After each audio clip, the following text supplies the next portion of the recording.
va ouvrir la parole de Dieu et ce matin, je voulais vous parler d'un thème, c'est de persévérer. La persévérance. Qu'est-ce que veut dire persévérer?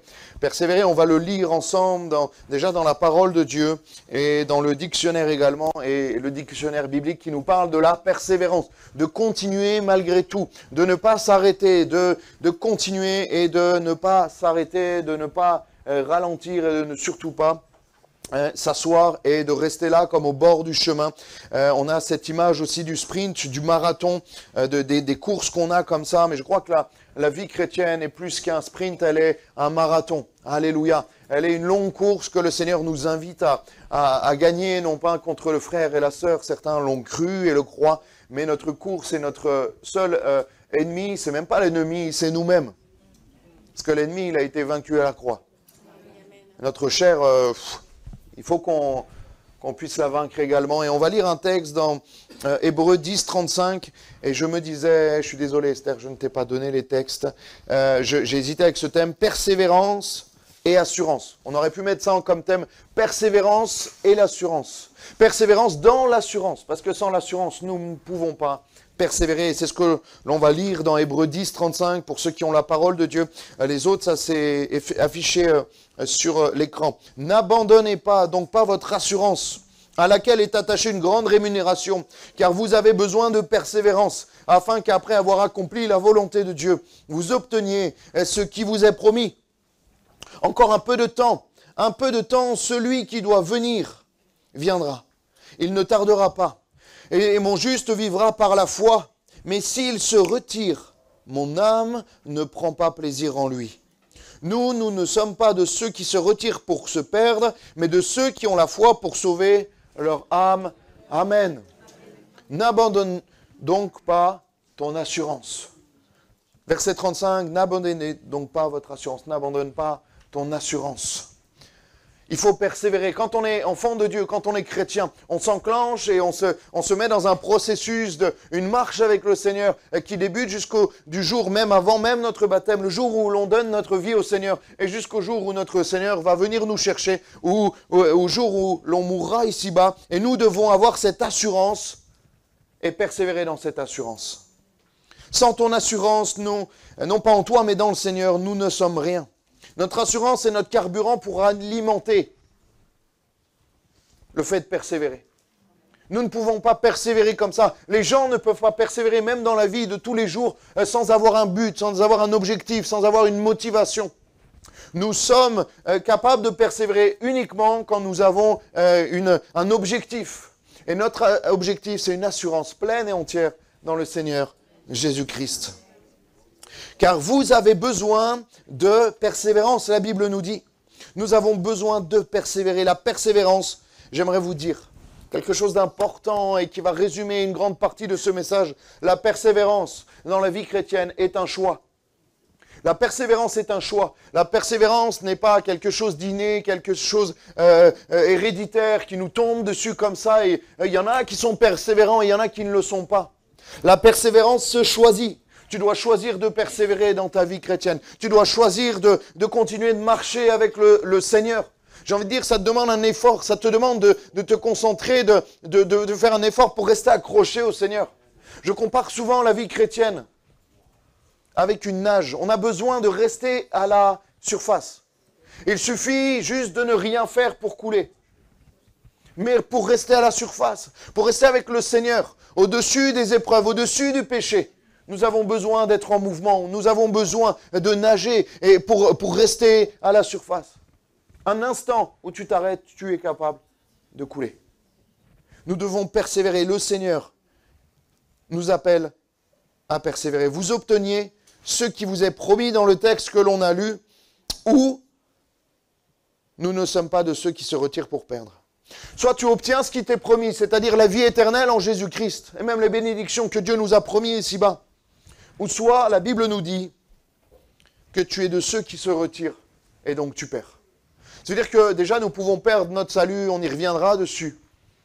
Mais qu'il y a ceux qui persévèrent dans le Seigneur et qui obtiennent les promesses de Dieu. Et il y a ceux qui se retirent et qui perdent. Moi je veux être de ceux qui gagnent. Une course contre moi-même. Moi mon plus grand adversaire c'est moi-même. C'est même pas le diable. Arrêtons de voir le diable partout. Mon plus grand adversaire, c'est moi-même.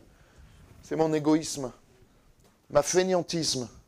Toutes ces choses où ma chair me demande tellement de choses et il y a cette dualité, il y a ce combat, ça me demande un effort. Vous avez remarqué, je vous l'ai déjà dit, mais quand on se lève le matin, première chose qu'on fait, c'est aller aux toilettes. Ça, notre corps nous le demande. C'est vrai ou pas? Mon corps, des fois, je suis à peine réveillé, je fais comme ça, je me retrouve au WC, je n'ai même pas réfléchi à aller au WC. Mais jamais je me suis retrouvé assis avec mes lunettes, la petite table de chevet à étudier la Bible. Ça vous a jamais fait ça non plus? Parce que le corps, il ne te le demande pas. Parce qu'il y a des choses qui sont plus naturelles que d'autres. Et il y a des choses où il faut persévérer. Il y a des choses où ça te demande un effort. De mettre ton téléphone de côté, d'éteindre la télé, de fermer la porte de ta chambre et de lire la parole de Dieu. De faire un temps de silence. De mettre sur pause. Il y a des frères, il y a des sœurs, des fois, il y a du bruit partout, tout le temps. Je me dis, mais quand est-ce qu'ils lisent la parole de Dieu? La parole de Dieu est bonne, mais ça nous demande un effort. Ça nous demande un effort, une concentration, un temps mis à part pour le Seigneur. De persévérer. On va passer une vidéo de 2 minutes, si on peut éteindre les lumières. Et c'est une vidéo qui est parlante. Et retenez bien ce que je vous ai dit. S'il y a un peu de son, après le son, c'est pas indispensable, mais si. C'était pendant les Jeux Olympiques, je crois qu'il y a eu la date, voilà, de 92, à Barcelone. C'était une course qui s'est passée, si on a un peu de son, c'est mieux. Et je vous ai dit que la persévérance était un choix. Et la persévérance se choisit. On va voir un athlète qui va choisir de persévérer. On le voit, il est au début de la course. C'est le 400 mètres, la demi-finale homme. On voit que le départ est donné du 400 mètres. Et il va courir, chacun dans son couloir et à un moment donné, il va se blesser. Un claquage probablement aux ischios derrière et on voit qu'il va s'arrêter net parce qu'il se blesse.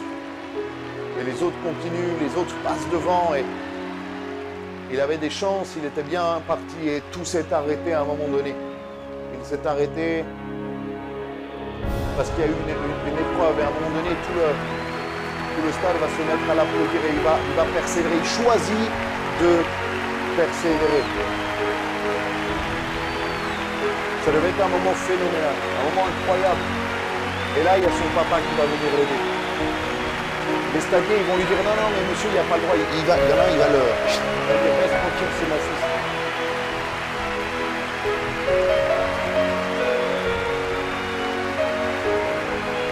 Et Dieu veut t'aider, j'ai envie de te dire, Dieu veut t'aider. Et tu dois persévérer.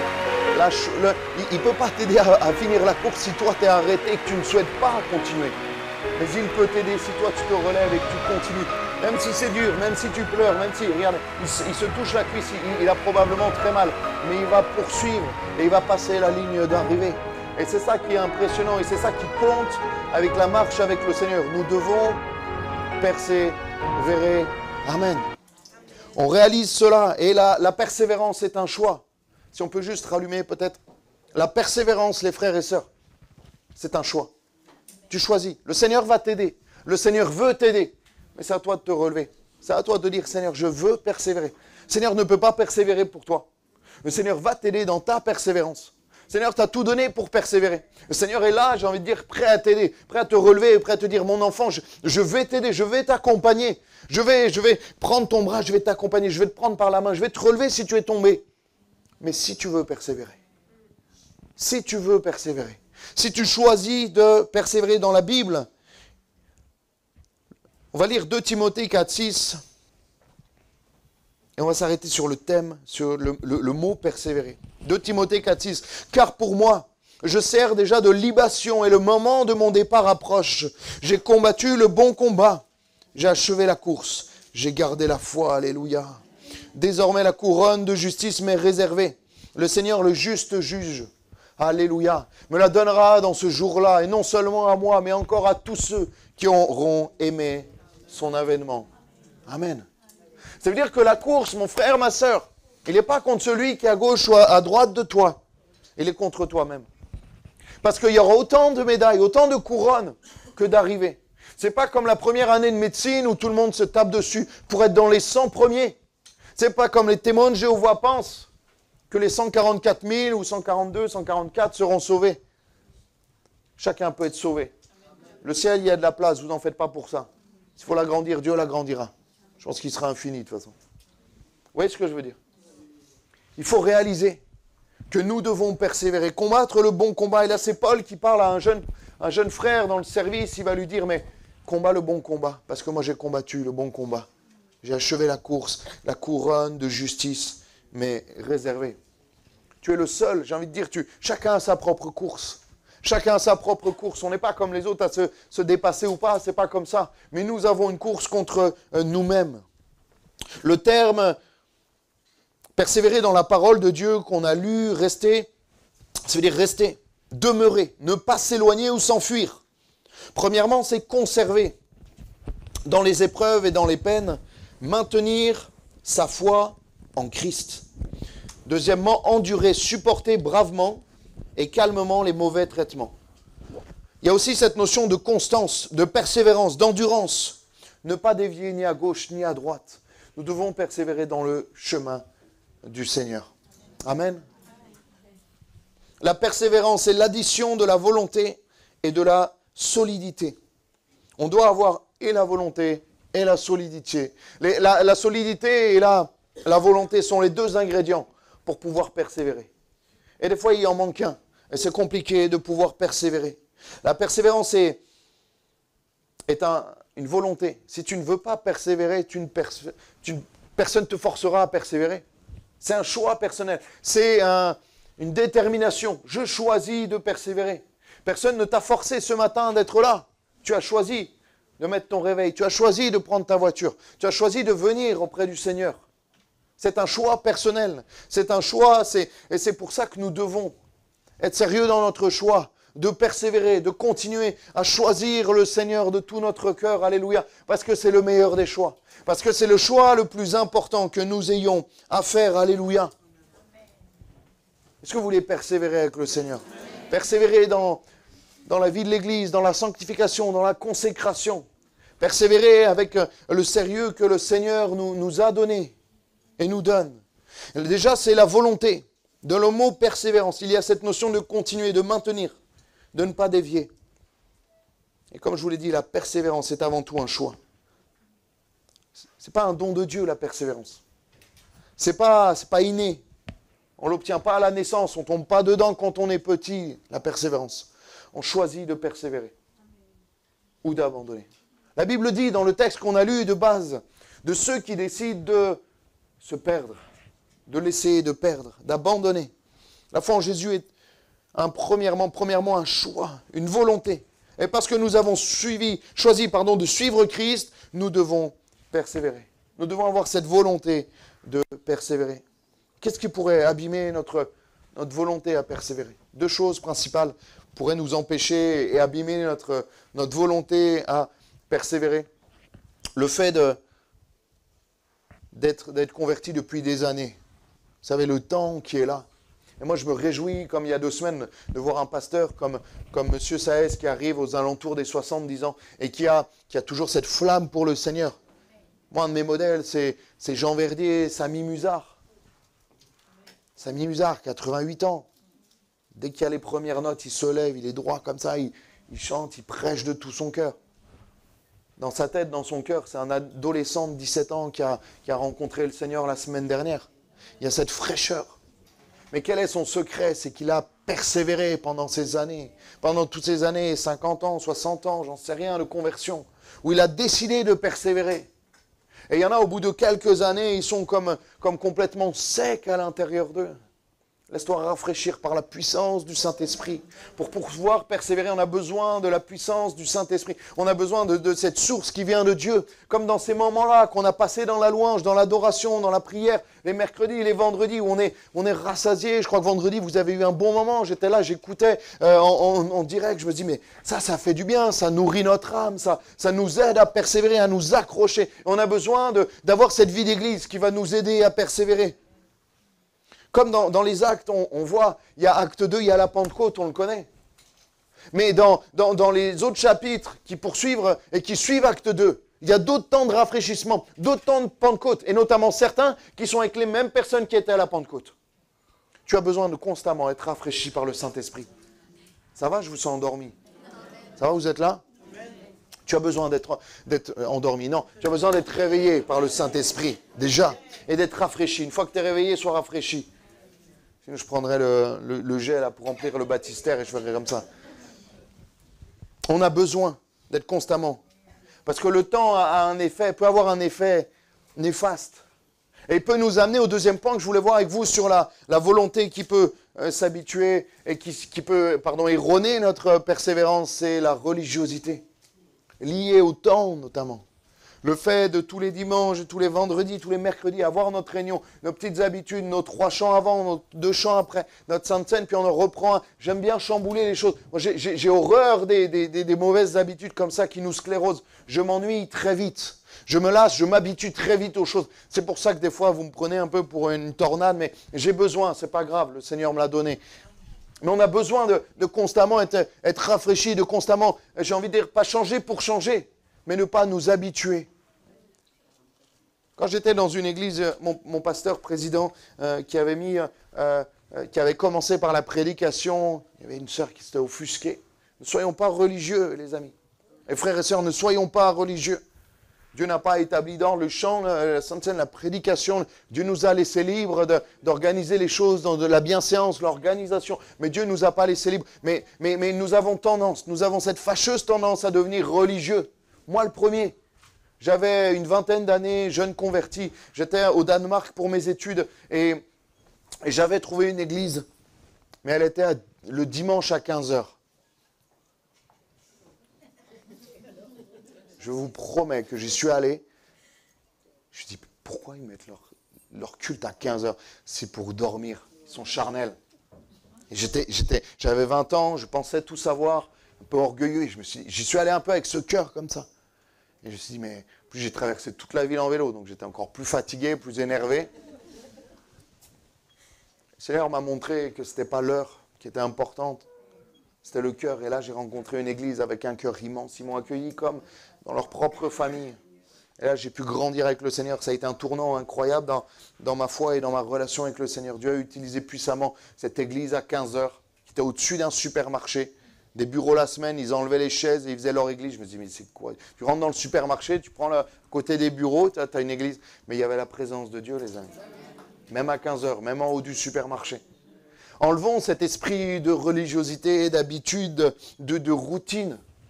Il y a les bonnes habitudes, mais il y a celles qui peuvent nous scléroser et venir nous engourdir. Vous savez, dimanche après dimanche, à la même place. C'est ma place. Je vais des frères et sœurs des fois faire changer des gens de place parce que c'est 75 ans que je viens là. Comme ça. S'ils pourraient, ils marqueraient leur nom au marqueur dessus. Ne soyons pas religieux. Il y a les autres aussi qui sont les chrétiens migrateurs, c'est ce que je les appelle. C'est que l'hiver, ils viennent près des chauffages. Et l'été, des fois, mi-saison, ils sont au milieu, puis après, ils retournent près de la clim pendant l'été. C'est les oiseaux migrateurs ou les chrétiens migrateurs. Mais ne soyons pas religieux. Ne soyons pas religieux de changer les choses forcément. En fait, le fond ne change pas. Le fond ne doit pas changer. Le fond, c'est la parole de Dieu. Et la parole de Dieu, elle n'est pas moderne, elle n'est pas dépassée. En fait, elle n'est pas ou moderne ou dépassée. La parole de Dieu, elle est éternelle. C'est pas une histoire de mode, c'est pas une histoire elle est finie ou elle est éternelle en fait. Elle est actuelle, elle était actuelle il y a 2000, il y a 3000 ans. Si le Seigneur tarde dans 2000 ans, elle sera toujours actuelle parce que la parole de Dieu, elle est éternelle. Le fond, il ne change pas. La prédication, elle ne change pas. Jésus-Christ, Fils de Dieu crucifié pour nos péchés, mort et ressuscité, qui nous prépare une place et qui est à la droite de Dieu et qui va revenir nous chercher si nous avons fait la paix avec lui. Ça, c'est la base. Ça, c'est le fond de la chose. Mais la forme peut évoluer et la forme doit évoluer pour qu'on puisse vivre avec notre temps. Mais ne devenons pas religieux, mais persévérons dans la fraîcheur du Saint-Esprit, j'ai envie de dire. Nous sommes un corps et nous sommes individuellement des membres de ce corps. Et les membres, s'ils ne bougent pas, ils se sclérosent et à la fin, ils finissent par mourir. Un corps et des membres sont là pour être en mouvement. pour être constamment en mouvement. On a besoin d'activité physique, on a besoin de marcher quotidiennement. Et même à l'hôpital, quand les gens sont alités, eh ben, ils mettent des matelas qui bougent sous eux pour pouvoir les maintenir et irriguer, que le sang circule, que tout ça, pour que ça ne se sclérose pas, ça ne fasse pas, les phlébites, c'est ça? Les escarres, et ça peut se transformer en phlébite, c'est ça? C'est différent. Vous m'expliquerez après, je suis, voilà, pas médecin, vous le voyez du coup. Mais nous avons besoin d'être en mouvement. Et parce que quand on reste et qu'on ne bouge plus, la fin peut être la mort, spirituellement. Nous avons besoin et je me réjouis de voir des personnes qui sont là, qui prennent de l'âge et qui sont là avec le Seigneur, mais qui ont toujours cette fraîcheur. Et je la retrouve dans cette église, parce que des fois j'ai des propositions un peu bizarres et vous êtes toujours motivés, du moment que c'est biblique, vous êtes toujours motivés. Oui, ben on essaye, alléluia, j'aime ça. Parce qu'on lutte contre la religiosité. On lutte contre la religiosité. Et j'ai pas envie, et on doit veiller sur ça, qu'on ne devienne pas un club évangélique. Qu'on ne devienne pas un club évangélique. Je suis attristé quand je vois. Et encore, moi, les activités culturelles, je bénis le Seigneur pour ça. Il y a des repas, il y a beaucoup de repas et j'en suis très content. Mais la base, c'est les temps spirituels. On n'est pas un club évangélique. Et tant que je serai là, on ne deviendra jamais un club évangélique. Nous sommes la maison du Seigneur, où l'Esprit de Dieu doit venir et doit descendre par la puissance du Saint-Esprit. Alléluia. Après qu'on fasse des activités, s'il y a un cours de tricot, faites un cours de tricot. Mais la principale activité, c'est de vivre la présence de Dieu. Après, on fait tout ce que vous voulez. Mais la base d'une église, c'est de rencontrer le Seigneur. C'est que des gens soient sauvés. C'est que des gens soient guéris. C'est que des gens soient restaurés. C'est que des gens soient baptisés du Saint-Esprit, baptisés d'eau. Moi, c'est une journée merveilleuse, là. Il manquait plus qu'un repas au milieu, mais c'est la semaine prochaine, ça va être encore plus beau. Et là, on a les baptêmes, mais c'est la meilleure journée. C'est la meilleure journée qu'on puisse avoir. Le culte le matin, les baptêmes l'après-midi, c'est merveilleux. Moi, je me réjouis, alléluia. Il y a des matins, c'est moins dur de sortir du lit, hein. Alléluia. Hein. On persévère dans la foi et dans notre Seigneur. Et je voulais voir avec vous également la solidité. Nous devons avoir cette capacité à tenir dans l'épreuve et dans le temps. Matthieu 10, verset 22 nous dit « Vous serez haïs de tous à cause de mon nom, mais celui qui persévérera jusqu'à la fin sera sauvé. » Ta solidité et ta persévérance, c'est une question de vie ou de mort. Pas moi qui le dis, c'est la parole de Dieu. Mais celui qui persévérera jusqu'à la fin sera sauvé. Celui qui ne persévérera pas sera condamné. C'est une réalité biblique. Et nous devons avoir cette solidité, cette durabilité. Jacques 1, verset 12 nous dit « Heureux l'homme qui supporte patiemment la tentation, car après avoir été éprouvé, il recevra la couronne de vie que le Seigneur a promise à ceux qui l'aiment. » Amen. Si je peux juste avoir une bouteille d'eau, parce qu'on n'a pas notre sœur Rose qui m'apporte les bouteilles d'eau chaque dimanche matin et je me sens démuni. Les choses qui peuvent venir abîmer notre solidité. Qu'est-ce qui pourrait venir abîmer notre solidité? Notre manque de connaissance. Ton manque de connaissance. La connaissance pour un enfant de Dieu, pour un chrétien, c'est comme les racines d'un arbre. Et je m'attriste des fois de voir des chrétiens qui veulent vivre des temps de louange, que des temps de louange, des temps où il y a une bonne prédication, mais qui n'ont pas forcément la connaissance nécessaire. Tu as besoin de la connaissance de la parole de Dieu.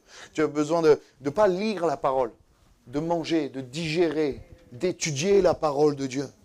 Parce qu'elle va nourrir ton âme, elle va nourrir ton cœur. Elle va comme t'enraciner dans la terre du Seigneur. Tu vas prendre racine. Tant que tout va bien, ça va. Mais quand il y aura l'épreuve, si tu n'as pas de racines, tu tomberas et tu seras déraciné. Parce que tes racines ne seront pas assez profondes. Nous avons besoin. Et ça, la connaissance, les frères et sœurs, c'est individuellement qu'on doit la chercher. Bien sûr, au travers de l'Église.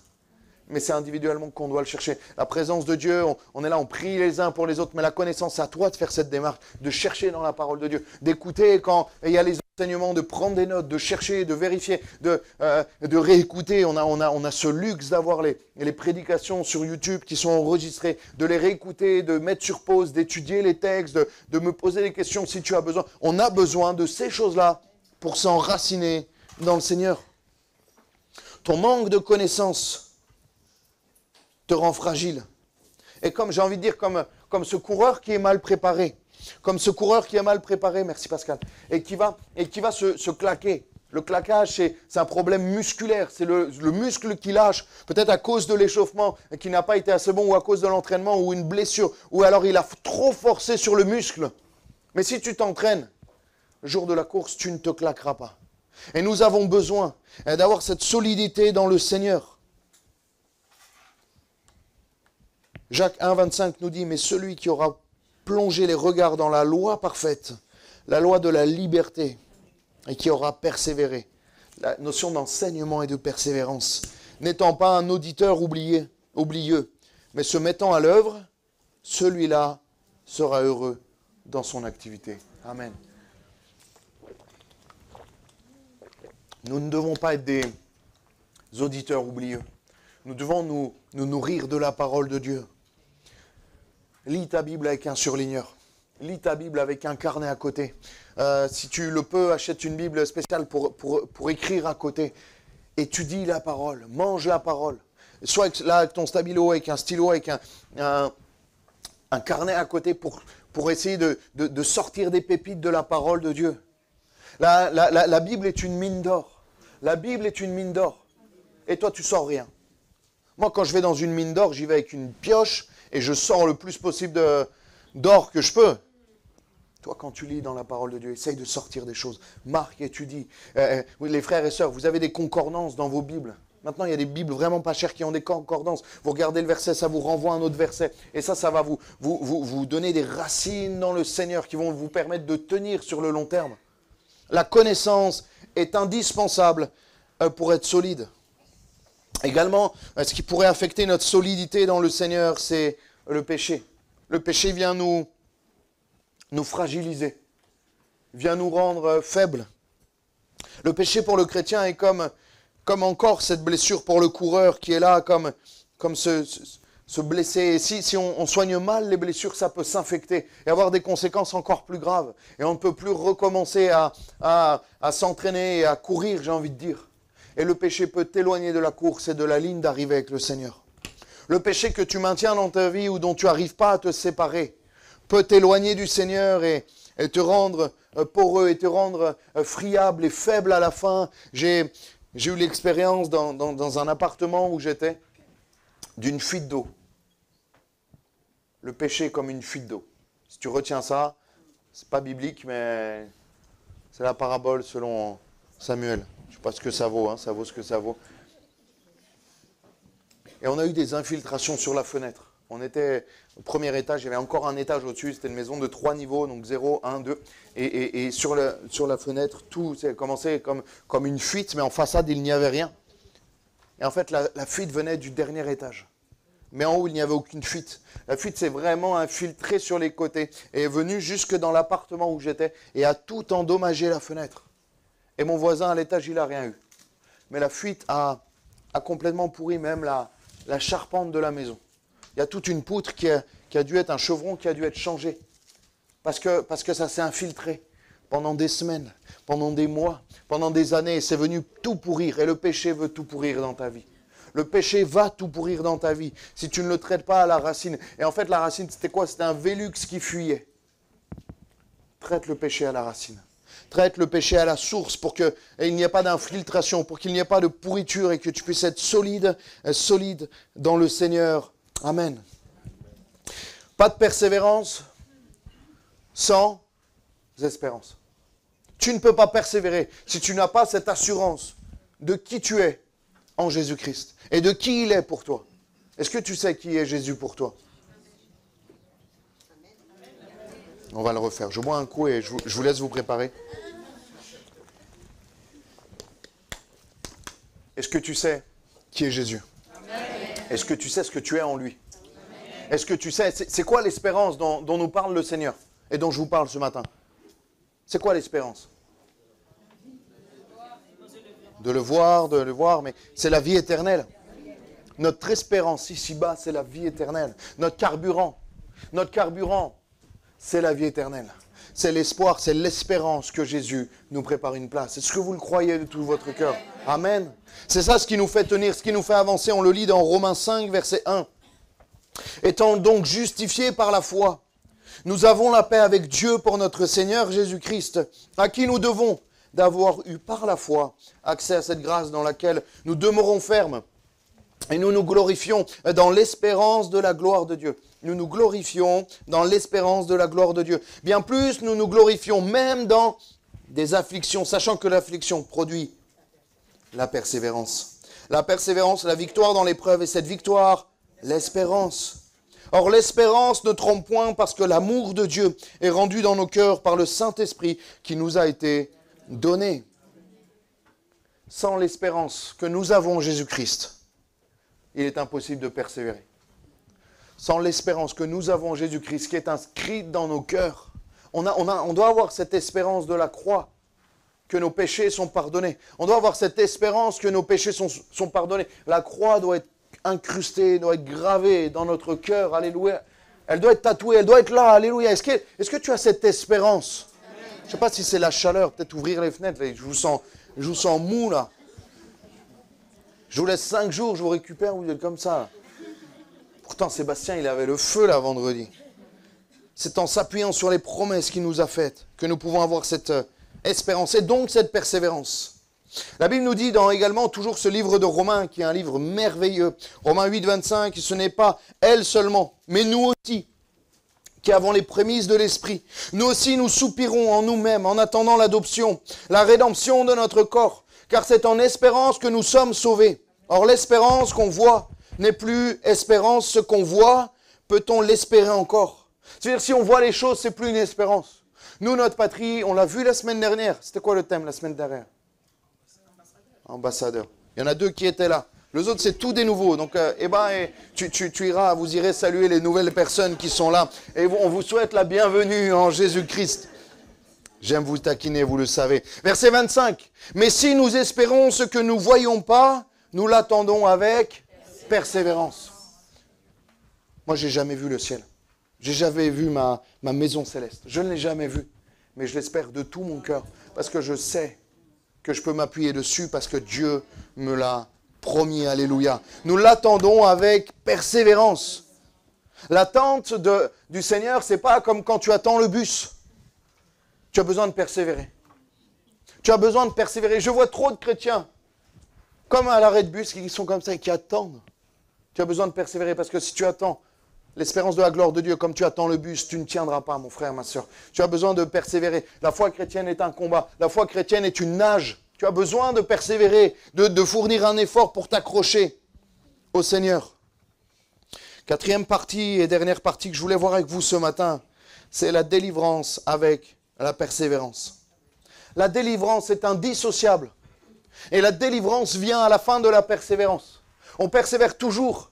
La notion de persévérance, c'est, on voit cet homme qui monte la montagne, il y a cette notion d'effort, il y a cette notion de continuer, il y a cette notion de persévérer, de faire attention, de veiller et de prier également pour atteindre un but, pour atteindre un objectif. Comme une marche dans la montagne, on doit atteindre un but, on doit atteindre un sommet, on doit atteindre quelque chose qui nous est destiné. On a les panneaux et on voit que ça se rapproche et on continue, on persévère. Comme l'ascension du Mont Blanc, on a besoin de persévérer. Si tu t'arrêtes 100 mètres du Mont Blanc, tu n'as pas fait le Mont Blanc. Tu es allé à 100 mètres du Mont Blanc. Tu as besoin de persévérer et d'achever la course. N'arrête pas au chemin. Il y a des gens, et la Bible en parle, qui ont tellement bien commencé, qui étaient même, je me souviens, je vous l'ai déjà dit, je me souviens au cross de l'école où j'étais, une fois j'ai fini 2e. C'était incroyable. Ça n'a rien à voir avec là. On était des dizaines à partir. C'était un cross de 5-10 km, je ne sais plus, 5 km, on était au collège. Et le top départ était lancé et je voyais des jeunes partir en sprint. Je dis, mais ils savent que c'est 5 km ou... C'est long, 5000 mètres, c'est long. Et je voyais, ils sprintaient, regardaient derrière, ils étaient premiers pendant les 100 premiers mètres, les 200 premiers mètres. Et après, on les voyait comme ça, là. Ils étaient jaunes fluo, là, au bord de la route. Et moi, j'étais 2e. C'est la seule fois où j'ai fait un podium, c'est pour ça que j'en parle. La vie chrétienne est un marathon, mon frère, ma soeur. Pas un sprint. On a vu tellement de beaux sprinteurs qui sont plus là avec nous ce matin, qui sont plus auprès du Seigneur. Et c'est tellement bête, j'ai envie de dire, et triste. Le Seigneur ne te demande pas de partir fort et après tu te claques et après tu t'arrêtes sur le bord du chemin et tu abandonnes. Moi j'aime les marathoniens, j'aime l'endurance, j'aime l'effort et le fait de continuer, de persévérer. Le fait de vouloir, de continuer malgré l'épreuve. Le sprint, c'est rapide. Le sprint, c'est instantané. Dieu n'est pas le Dieu d'un court instant. Dieu est le Dieu de l'éternité. Dieu est le Dieu de la patience, de la distance. Il est là pour durer. Dieu dure, il est éternel. Et il veut qu'il dure dans ta vie également. Ne sois pas un chrétien sprinter, mais sois vraiment un chrétien marathonien ce matin qui tient, qui persévère. Qui même quand c'est compliqué, quand il a un point de côté, il trouve un autre souffle pour pouvoir continuer. Qui trouve même, j'ai envie de dire, son rythme spirituel. Même si ce n'est pas Billy Graham, même si ce n'est pas le plus grand évangéliste revivaliste de tout Nice, même s'il ne donne pas des dons spirituels sur commande.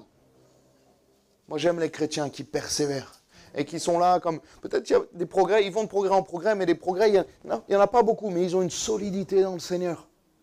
Ils vont pas te retourner l'Ariane par leur prédication ou leurs évangélisations de rue, mais ils sont solides dans le Seigneur. La Bible dit de construire sa maison sur le rocher. Et quand l'épreuve vient, la tempête, et eux, ils sont toujours là. J'ai rencontré un frère que je n'avais pas vu depuis 12 ans, au camp où j'étais la semaine dernière,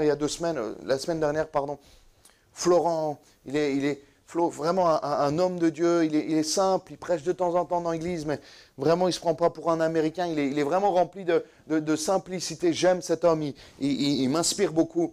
Et quelques semaines avant le camp, il a perdu son papa, brutalement. Très brutalement, son papa est décédé.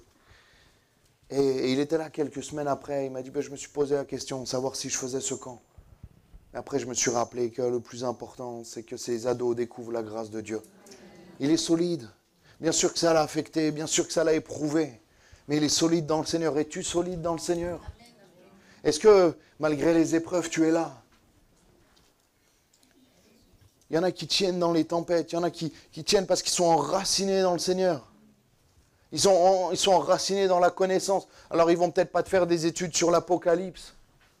Mais ils savent. Ils savent en qui ils ont cru. Ils savent qui est Dieu, ce qu'il a fait pour eux.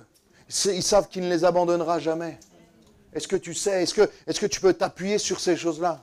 Parce que pour persévérer, il faut avoir l'assurance. Pour persévérer, il faut avoir quelque chose de solide. Tu ne peux pas persévérer sur quelque chose de sable, de meuble. Tu dois persévérer sur des choses sûres. Et la parole de Dieu, elle est sûre. Mais est-ce qu'elle est sûre dans ton cœur?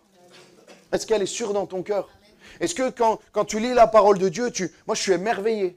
Des fois, je dois me rappeler, je dois me dire, mais vraiment l'Arche de Noé, c'est vraiment... En fait, c'est pas juste une histoire qu'on voit tellement de films surnaturels, enfin pas surnaturels, des fantastiques ou des choses, il y a des beaux effets spéciaux, mais les meilleurs effets spéciaux réels, c'est dans la parole de Dieu.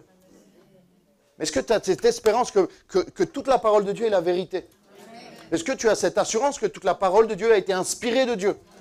Moi, quand je lis, à part les paraboles qui sont inventées de Jésus pour imager des choses, mais quand je lis que Moïse a ouvert la mer, Moïse a vraiment ouvert la mer. Quand je lis que Noé a fait un bateau en plein milieu de désert alors qu'il n'y avait jamais plu, eh bien c'est ce qui s'est passé. Parce que j'ai l'assurance. J'y étais pas, je ne l'ai pas vu. Mon cerveau me dit non, tu es un peu fou, c'est pas possible. Mais ma foi me dit, si Dieu me le dit, c'est vrai. J'ai cette assurance et vous devez avoir cette assurance. Que même si tout s'effondrait autour de vous, que si tous vous abandonneraient, Dieu ne vous abandonne pas.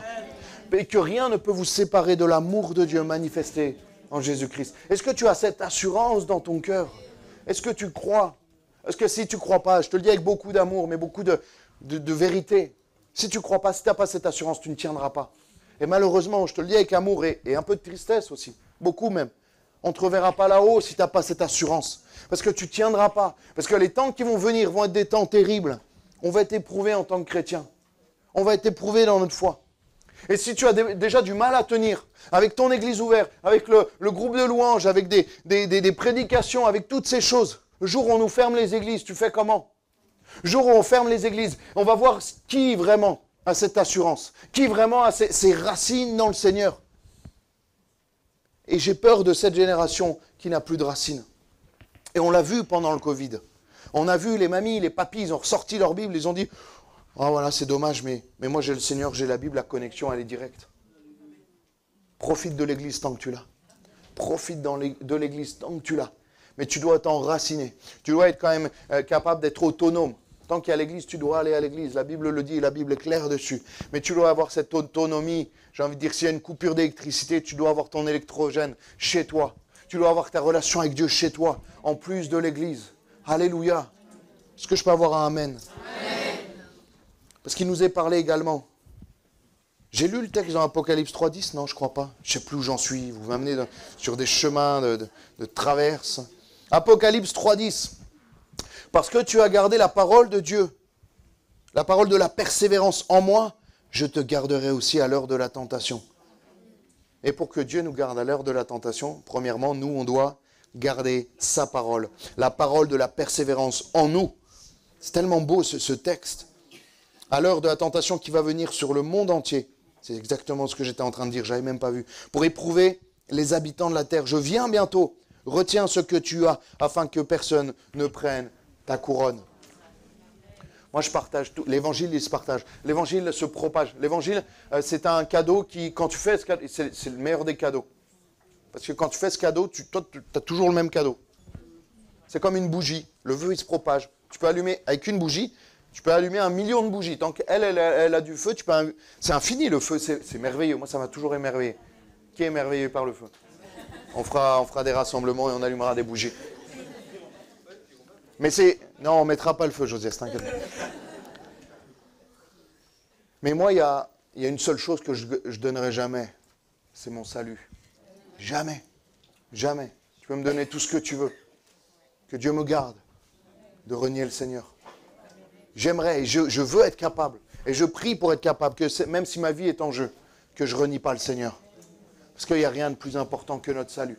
Je partage tout ce que vous voulez. Le salut, je le partage pour que toi, tu le tiens. Mais le mien, tu n'y touches pas.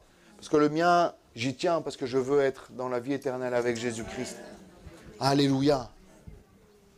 Parce qu'il est question également de perdre son salut. Perdre son salut, c'est une réalité. Si on achève la course, la Justine de Couronne nous est réservée, le juste, mais non pas seulement à moi, mais tous ceux qui ont couru avec moi et aimé son avènement. C'est-à-dire qu'il y en aura qui n'ont pas achevé la course, qui sont passés par les eaux du baptême. Le baptême ne sauve pas, hein. Les 2 sœurs, elles sont déjà sauvées, les amis. Hein. Si Jésus vient là à midi, il revient, il dit « Oh purée, Jessica, Antoinette, je suis désolé, si c'était 16 heures, je vous aurais pris avec moi, mais là... Il est midi, vous n'êtes pas baptisé, je suis désolé. Marc 16. Celui qui croira et qui sera baptisé sera sauvé. Mais il y a juste le fait de ne pas croire qui nous condamne. Et nous avons... Je ne sais même plus où je voulais en venir. Allez, on continue. Oui, sur la perte du salut, qui est une réalité. D'achever la course. Nous devons achever une course. Et la course, lui, il l'a fini. Il n'a peut-être pas gagné la première médaille, mais nous, il n'y a pas de place 1, 2, 3, 4. Il y a juste fini ou pas fini. Après, il y aura bien sûr les rétributions, et ça, on verra avec Dieu. Mais s'il avait abandonné, il n'aurait pas fini. Et là, il est inscrit, vous allez voir les résultats. Il n'est pas inscrit dans abandon. Moi, je me souviens en ski, quand on ratait une porte, on sortait, c'était ABD, abandon. Et il y en a quand même des fois, moi je ratais une porte et je remontais, je faisais 10 mètres. Bon, je finissais dernier vu que j'avais perdu beaucoup de temps à remonter. Mais moi, je n'étais pas marqué abandonné. Au moins, j'avais persévéré. Au moins, j'avais achevé la course. Avec le Seigneur, c'est tout ce qui compte. Avec le Seigneur, c'est tout ce qui compte. Même en train de boiter, même sur une jambe, même sur les mains, même... Achever la course, mon frère, ma soeur. Et on verra, heureusement ou malheureusement, ceux qui ont achevé la course de tout leur cœur. Ne sois pas un sprinter. N'essaye pas d'impressionner les autres par ta spiritualité. Tu n'es pas spirituel. Si le Seigneur t'a donné une grâce d'exercer les dons spirituels, c'est une grâce. C'est pas un critère de sainteté. Hein. Moi, j'ai entendu des personnes parler, donner des dons spirituels, c'est un don de Dieu. Hein. Et leur vie était particulière. Ça, c'est une particularité, je ne comprends pas forcément. Les dons spirituels est une grâce de Dieu, est un don, est une grâce imméritée. Ce n'est pas un critère de sainteté. Ce n'est pas parce que tu exerces les dons spirituels que tu es saint et sanctifié. Même le parler en langue, c'est une grâce. Mais le salut peut se perdre. Ça, c'est une réalité aussi. Apocalypse 1, verset 9. Vous me laissez 5 minutes? Temps additionnel, 5 minutes. Moi, Jean, Apocalypse 1, 9. Moi, Jean, votre frère, et qui est part à vous, à la tribulation et au royaume et à la persévérance en Jésus-Christ. Part à la tribulation, au royaume et à la persévérance. Les trois sont indissociables. La tribulation, le royaume et la persévérance.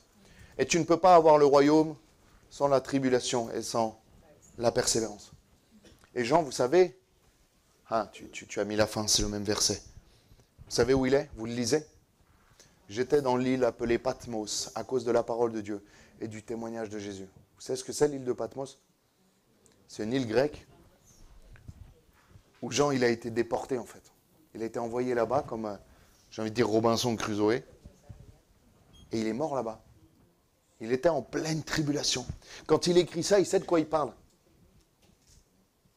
Mais vous savez ce qui s'est passé sur l'île de Patmos? Qu'est-ce qui s'est passé?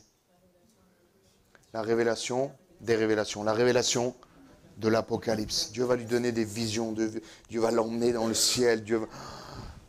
Sur un temps de désert, dans un temps de souffrance, il est là, il est tout seul, il est en train de mourir. Il sait qu'il va finir sa vie et qu'il va mourir ici. Et Dieu va le bénir. Dieu va lui donner cette révélation. Sans ce temps d'épreuve, sans la persévérance de Jean, on n'aurait pas eu la fin de l'histoire de l'Apocalypse. Bon, Dieu l'aurait sûrement donné à quelqu'un. Mais vous voyez ce que je veux dire? On continue, j'étais dans l'île appelée Patmos, on le relit, à cause de la parole de Dieu et du témoignage de Jésus. Mais il va recevoir le dernier livre de la parole de Dieu. Les trois sont indissociables, la tribulation, le royaume et la persévérance. Daniel 6, et je finis avec ça. Pas vraiment, je finis un peu avec ça. Daniel 6, je préfère être honnête parce que des fois je dis, et puis c'est pas vrai. Daniel 6, 16. Alors, vous connaissez Daniel et les lions. Daniel dans la fosse aux lions. Alors le roi donna l'ordre qu'on l'amena Daniel, donc voilà, là il va être pris à son propre piège, au décret qu'il a fait. Daniel va continuer de prier, ceux qui veulent faire mourir Daniel vont dire, il a continué de prier, viens on le jette dans la fosse aux lions, c'est toi qui l'as dit, tu as signé, on ne peut pas faire autrement. Le roi va être attristé parce qu'il aime Daniel et il va être obligé de le jeter dans la fosse aux lions. Et là on arrive, Daniel 6 verset 16, alors le roi donna l'ordre qu'on amena Daniel et qu'on le jeta dans la fosse aux lions. Le roi prit la parole et dit à Daniel, puisse ton Dieu, que tu sers avec persévérance, te délivrer. La persévérance est un témoignage autour de nous. La persévérance, ta persévérance. Les gens, ils vont voir qu'on n'est pas épargné par les épreuves. Je crois qu'ils l'ont déjà vu. Mais ils voient que dans l'épreuve, on a une persévérance qui est particulière et qui nous permet de tout surmonter. Pourquoi? Parce que le Seigneur nous dit, vous ne serez pas tentés au-delà de vos forces. Ne te sous-estime pas en fait. Toi, sous-estime-toi, mais ne te sous-estime pas avec Dieu en toi. Parce que si tu as le Seigneur, tu es fort, tu es forte. Regarde ton voisin, dis-lui, tu es fort, tu es fort. Non, non, vraiment, tu es plus fort que ce que tu crois, dis-lui. Je sens du doute, dis-lui, arrête de douter. Et dis-lui de se concentrer et d'arrêter de parler maintenant. Et là, en fait, il va le mettre dans la fosse aux lions, il va lui dire, mais bonne chance. Si ton Dieu, là, que tu sers avec tant de persévérance, s'il existe, il peut faire quelque chose pour toi. Et là, en fait, c'est le mot endurer, c'est le mot supporter bravement et calmement les mauvais traitements. La persévérance est un témoignage. Le roi, le matin, en approchant, verset 20, en s'approchant de la fosse, il appela Daniel. Il nous est dit que c'était tôt le matin, qu'il n'a quasiment pas dormi. Il appela Daniel d'une voix triste. Le roi prit la parole et dit à Daniel, Daniel, serviteur du Dieu vivant, ton Dieu, que tu sers avec persévérance, a-t-il pu te délivrer des lions? C'est-à-dire qu'il n'a jamais vu Dieu agir.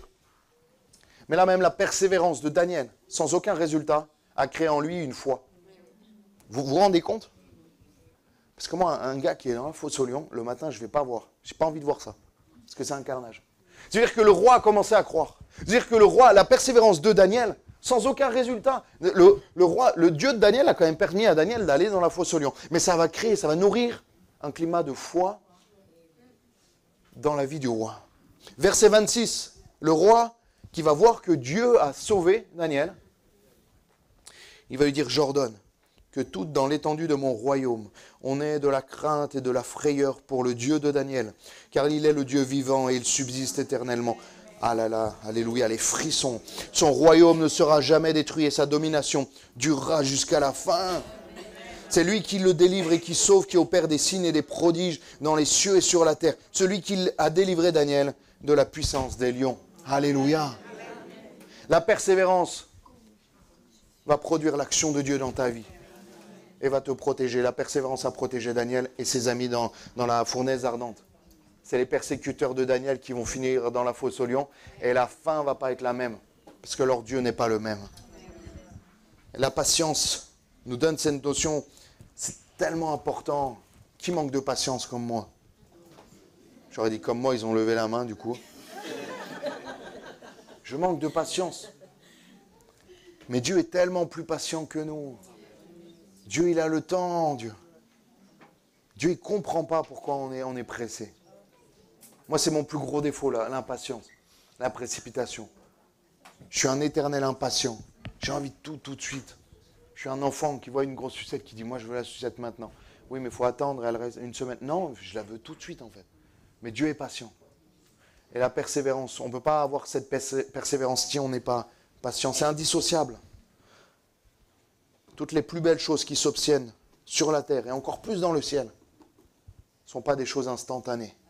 Les plus belles choses, elles mettent du temps à être faites, à être fabriquées. Les meilleurs vins, c'est les vins les plus vieux. C'est vrai, ça. Les plats les meilleurs sont les plats qui ont eu besoin de mijoter. Elles m'ont dit mijoter, les sœurs, mijoter. Mijoter, il y en a 3 qui ont dit mijoter en même temps. Ah, mais qui ont cuit, qui ont été préparés le plus longtemps possible. Et toi, tu voudrais des belles choses instantanément. Bien sûr que Dieu peut agir instantanément. Mais notre espérance, elle tarde à venir. Pourquoi? Parce qu'elle sera éternelle. Tout ce qui est instantané, tout ce qui est fait à la va-vite, à Wish, à Action, là, tout ce que vous voulez. Ces choses-là, elles ne durent pas. Hein. Ça va 5 minutes, c'est joli. Hein. Mais ça ne dure pas. Si vous voulez des choses solides, il faut des choses qui ont été faites, qui ont duré du temps, qui ont été faites par des artisans, par des gens qui ont pris le temps de faire les choses correctement. Et Dieu fait les choses correctement. Et il fait même plus que les choses correctement, il fait les choses parfaitement. Alléluia. Et on va prier, on va demander au Seigneur sa grâce. Je vous invite à fermer vos yeux. Et même quand on n'est pas constant et qu'on a des hauts et des bas, nous devons constamment continuer à persévérer. La Bible nous dit d'aller de progrès en progrès. La Bible nous dit d'achever la course. J'ai envie de te dire, même si tu ne cours pas, ce n'est pas grave. On est chacun à notre rythme. Il y a des gens, ils courent, il y a des gens, ils vont vite, il y a des hommes de Dieu, des femmes de Dieu incroyables à qui Dieu a donné quelque chose de particulier. Mais toi, marche. Même à pas de fourmi, pas après pas. Comme une dame âgée qui pourrait marcher comme ça, mais peu importe. La seule chose que je t'encourage à ne pas faire, c'est à t'arrêter et à t'asseoir. On le sait, dans l'effort, c'est connu, si on s'arrête, si on coupe l'effort, si on s'assoit, c'est impossible quasiment. C'est tellement dur à repartir. Et la Bible nous dit que Jésus va s'arrêter avec des personnes qui étaient sur le bord du chemin. Et il veut les aider à repartir, à remarcher avec le Seigneur. J'aimerais juste prier courtement. Je sais qu'il est midi, il est peu tard, mais je vous libère dans 2 minutes, vraiment. Courtement, s'il y a des personnes qui ont besoin de prière pour persévérer, qui ont du mal à persévérer, levez votre main à votre place et je prierai de manière collective. Amen.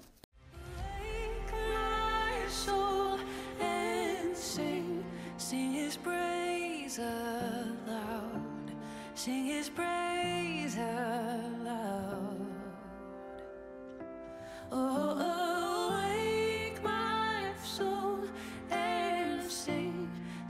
praise